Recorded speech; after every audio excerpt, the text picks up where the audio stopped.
Hekkie, thank you so much for joining us. What do you make of the Betway 12 men? We know this initiative which empowers, the retired sports stars, to sort of find their feet, after retiring and all that. How do you feel about being part of the second edition? Well, I think it's a great opportunity for each and every one of us. A lot of fighters and a lot of sports people, after we retired, we don't know what to do. We don't have a way in life, most of us. So I think it's a great opportunity for us. It's good for all of us to learn something and to pass it on as well to the next person, to the young upcoming kids as well. I think it's amazing. I'm very thankful for them for doing it, and I'm happy to be part of it. And how was the transition for you? You have just recently retired now. How is it going for you? Are you finding it easy or difficult?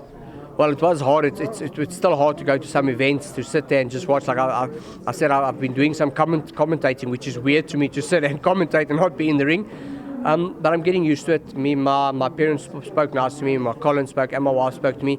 I've got a young daughter that I'm going to be able to spend the rest of my life with, and I'm still fine. I retired at the best time. Still feel good, still feel healthy. So I think it was time, and I'm happy with it. And let me just talk about, I'm sure you attended the Rogue Naps fight on Saturday. Quite a disappointment that you missed out on a big opportunity to become an IBO junior middleweight champion. How was your review of the match? It was one good shot. He caught a good shot and he standing and traded. I think he was knocked out with that first shot, that first left hook that landed. That's why a lot of people ask me, why don't I think he went down on one knee? My last fight, I got hit with a shot. When they stopped the fight, I thought it was the end of the round. I didn't know the fight was over. So I think that same thing happened to him. He was knocked out on his feet, and he stood and traded. That's what I also did, and it was just unlucky. He got hit with a good shot. Rook's a good fighter, he's a good boy. We're actually good friends as well. There's always a way back in the boxing ring. One punch, one fight doesn't end your career. A lot of people think it does, but it doesn't. It's boxing. One punch can end the fight, and that's just what happened. And just on a disappointing note, Hekkie, we're going to the Paris Olympics now. South Africa is not sending, not even, we don't have, we haven't qualified, not even a single boxer. Unlike in the past, we will send a couple of guys. That must be so disappointing. No, it's a disgrace.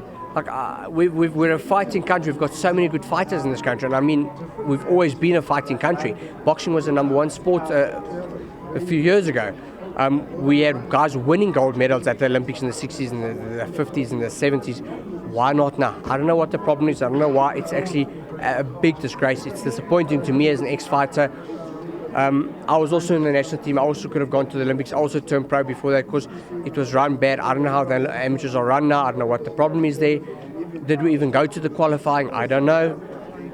Hopefully things will get set right, could get back on the right track, and we can have the guys go to the Olympics, because it's every amateur fighter's dream. Go to the Olympics. It was my dream as well.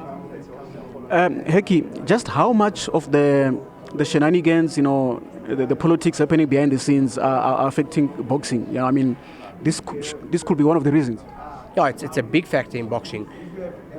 Even as a pro, when you're a fighter and you're fighting still 4 rounders, 6 rounders, you're praying to get a fight. Now, if your fight gets, or the tournament, like what has happened in this year, where tournaments have been cancelled, what happens to that fighter? He wants that say 10,000 rand. He's going to fight maybe once, maybe twice the whole year.